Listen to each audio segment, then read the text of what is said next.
A great win for our guys. Happy for our seniors. Those guys, these days are always special, but challenging sometimes to battle your emotions and play well.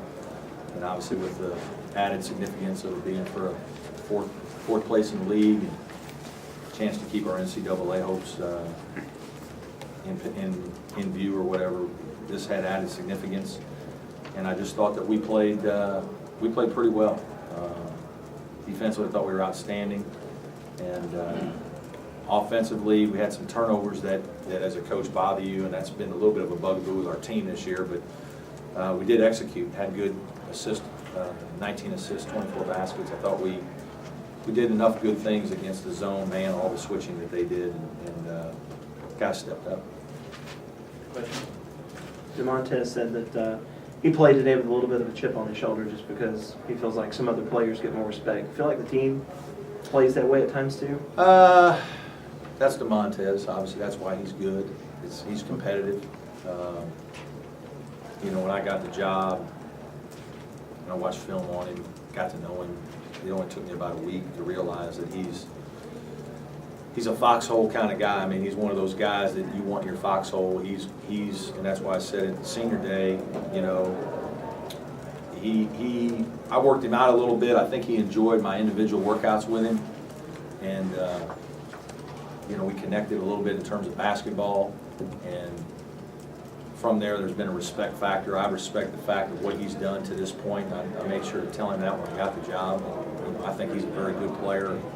What he's done needs to be appreciated, and that I was going to appreciate him and value his opinion and judgment and leadership, and because of that, we have a good relationship.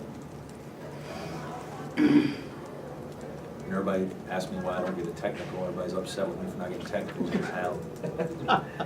Hell, part of the reason is because I'm trying to keep the Damontae from getting them half the game.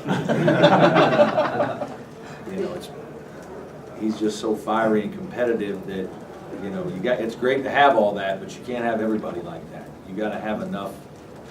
You got to be able to think about what's going on, and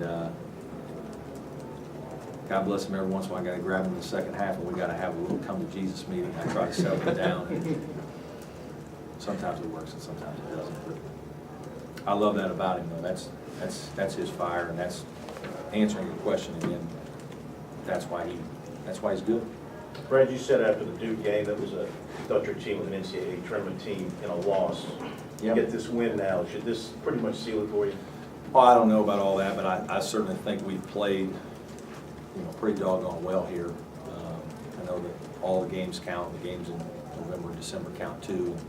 Those are some games that are hurting us, RPI, and comparatively speaking. It's like I said, and I've said for a long time, I think, you know, like North Carolina is completely different now than they were. We're completely different now than we were. It's just all those games where you kind of evaluate yourself against other teams in other leagues. That's all been done, and it's been done for 6 weeks, 8 weeks. So it's hard for your leagues to move or change. But I certainly think that, you know, we're playing pretty well, and a pretty competitive group. The timeout, I guess a little over 6 minutes left, they trimmed it to 7 or 8. Things kind of slowed down for you guys on the offensive end. What was the message? Was it just to move more? Or? A little bit to relax, and like, you know, don't let a couple of bad plays ruin what we've done. We're still ahead. You know, we were a little bit that way at halftime. I think we felt like we should have been ahead by more than 4.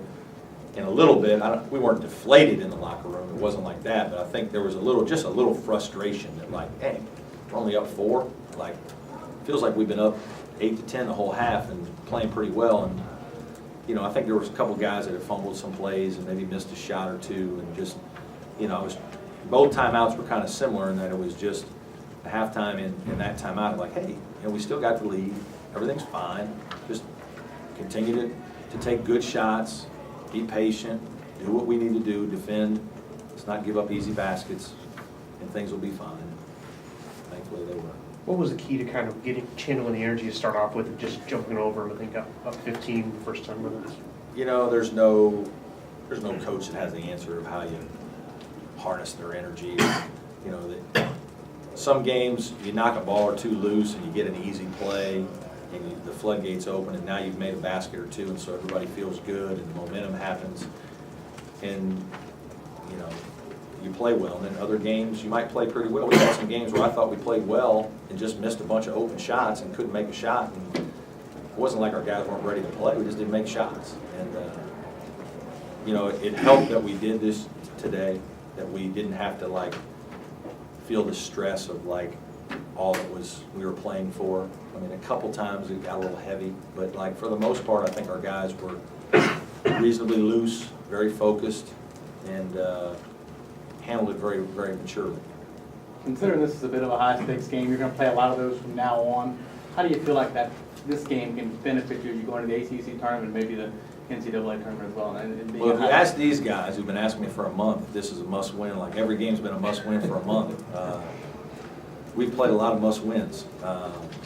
You know, it helps. It helped. You know, we played Duke here in the last week and played them pretty tough and competed, and went to Miami and got a nice road win, and had this win against Virginia Tech at home. I mean, it helps from the standpoint you're playing pretty good teams, and you know, you're playing well enough to put yourself in a position to either win or you're winning the games.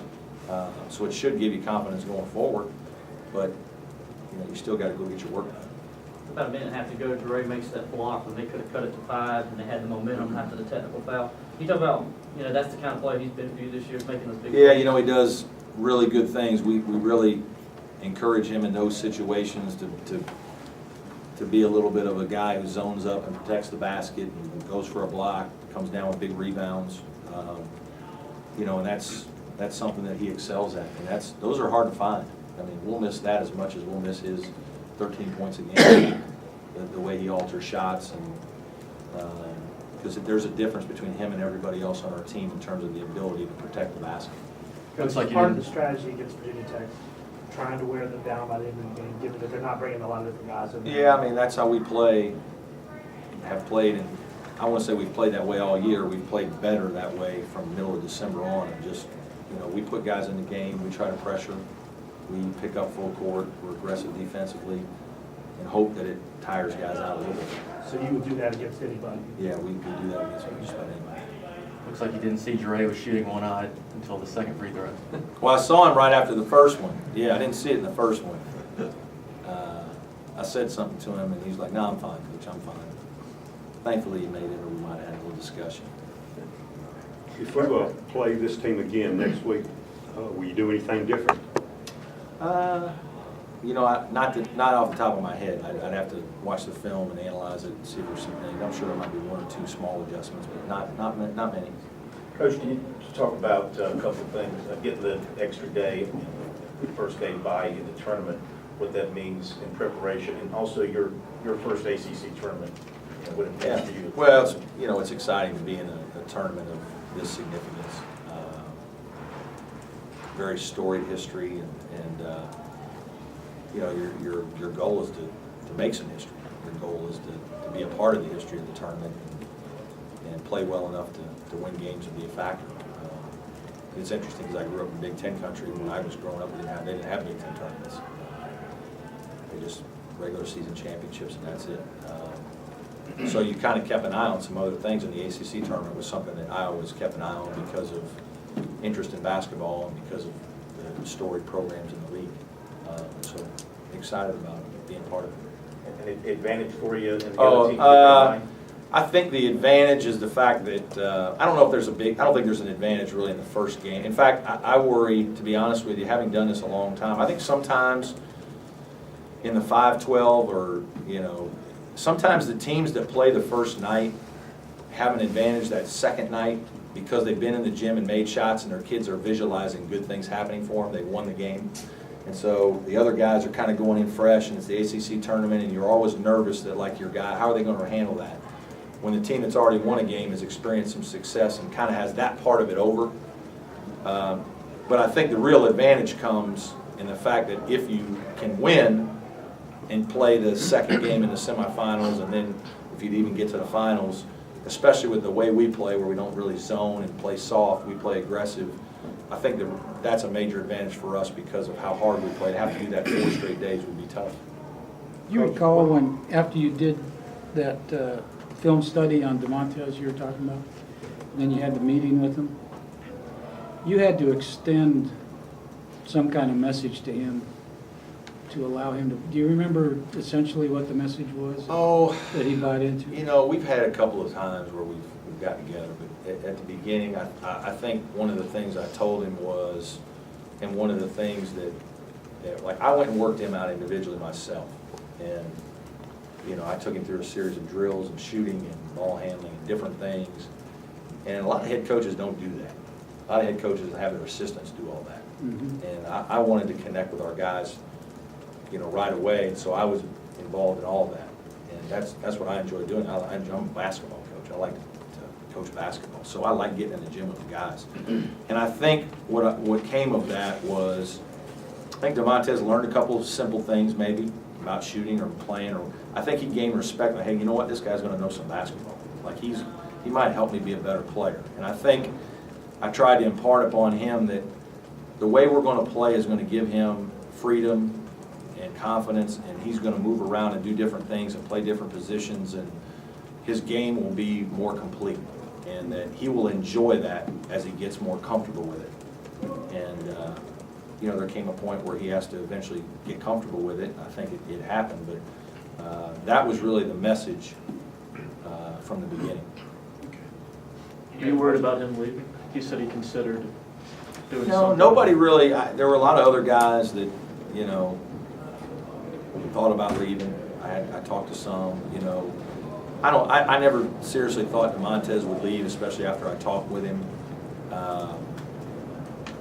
You know, he's pretty proud of Clemson.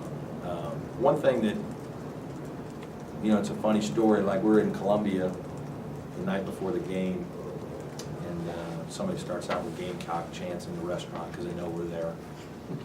And as soon as it starts at a table, Damontae starts Clemson, like he fires right back at him.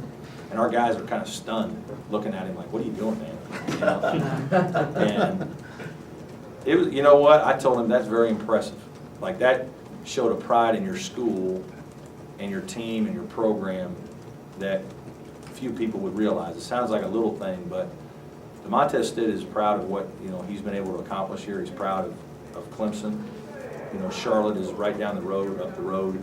It's a big area for us in recruiting, and we're going to use him a lot as a poster child for a guy that this is what can happen if you go to one of your local schools, and we're really a local school. And, you know, we need guys like that.